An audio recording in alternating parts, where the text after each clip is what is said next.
What's going on, everybody? And I hope you're enjoying your Hump Day Wednesday afternoon.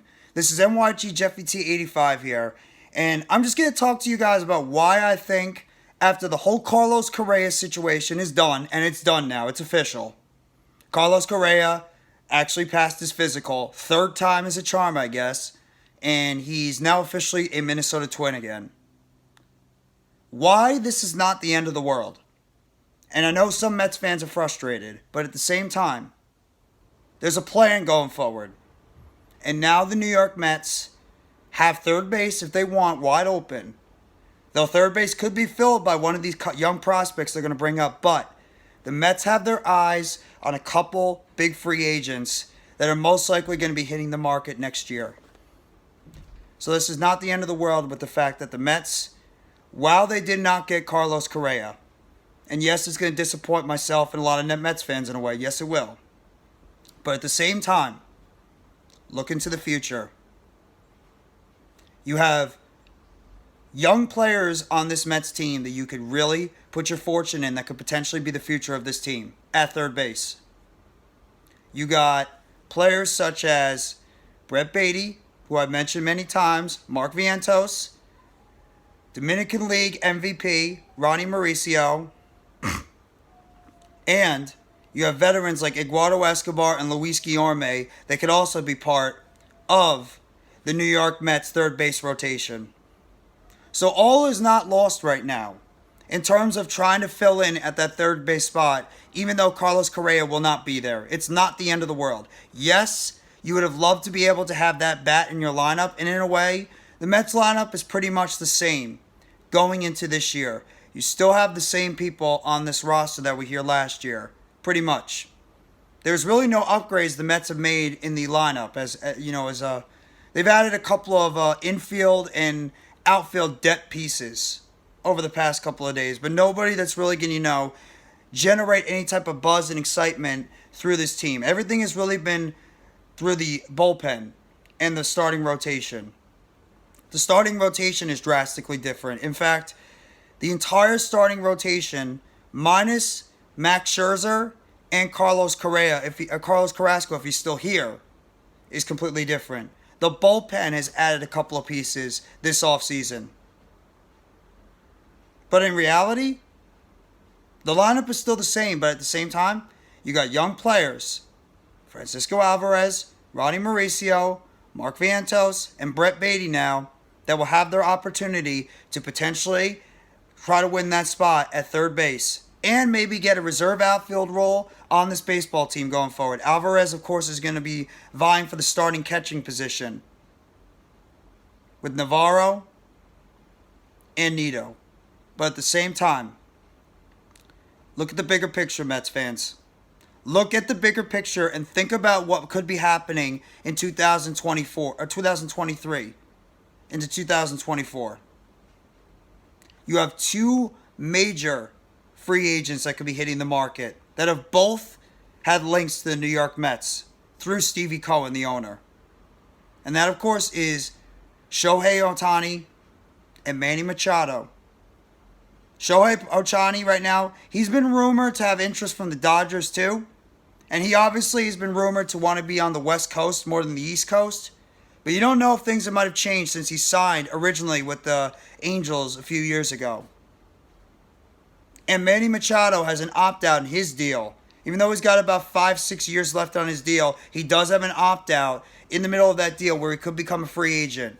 And if he becomes a free agent, you know for a fact the New York Mets are going to be interested.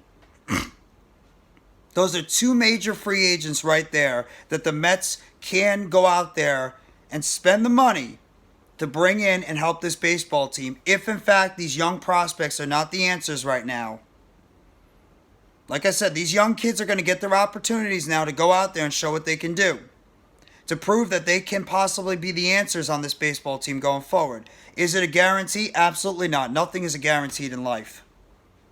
But at the same time, this is an opportunity for these young players to go over there and show what they can do and see if they can make a name for themselves on this baseball team going forward.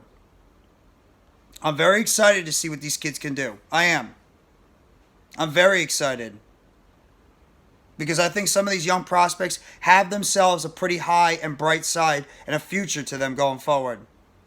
But at the same time, I got to see these kids go out there and prove it otherwise. So, while I understand the frustration with Mets fans because of the fact that we had pretty much Carlos Correa, it looked like we had him locked up. Just remember, the San Francisco Giants had this guy signed up originally. He was a Giant originally, and they saw the same issues that the New York Mets saw for the past few weeks.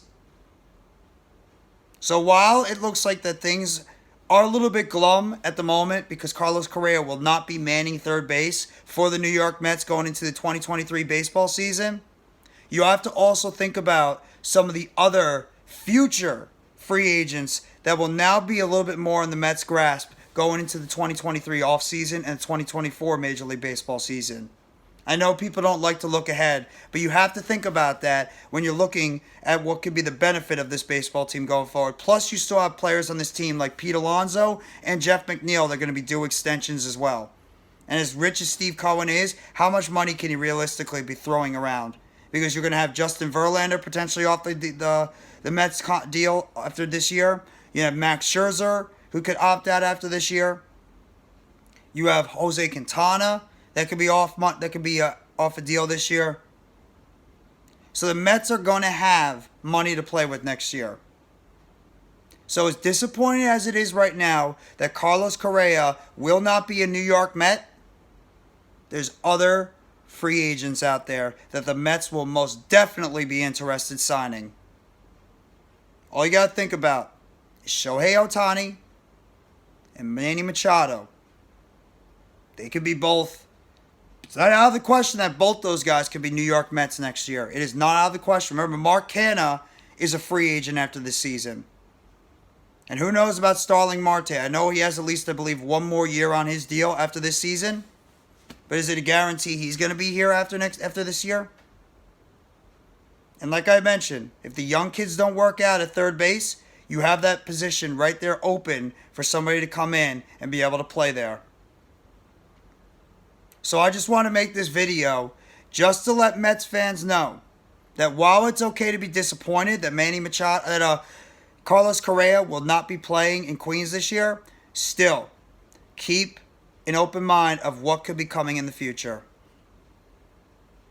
So if you guys like this video, please hit the like button below. Sub up if you haven't already to NYGJeffyT85 for more breaking news, updates, and chatter surrounding the New York Mets.